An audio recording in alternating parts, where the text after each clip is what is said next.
uli gitag sayo mga kaiping kay sayo man tang gipapauli ana man na man nang gigipaspasan gid og trabaho. Adi mga kaiping biyay-biyay ta kay gamotor man ta. Importante makauli tag sayo para makabanding tag sayo sa atong pamilya. Ana man na.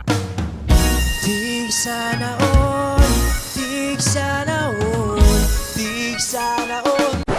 Gilagunta namo si Natnat dire sa Panggilby Bridge unsaon man nga nakatulog man kusog po kayong hangin amo nang nakatulog gid siya kaaban ako si Mrs. Syempre ato ging ubanon kay man na lang ba makalaag din hindapita ana man na mao gina akong toyo makaiping nga makalaag mi maski nga kajutra kay nakasayo man tag uli mo na nga mulaag kita adto ta sa makawala og stress ana man na dire nami sa ilalom sa tulay makaiping sumara to makaiping no bye bye.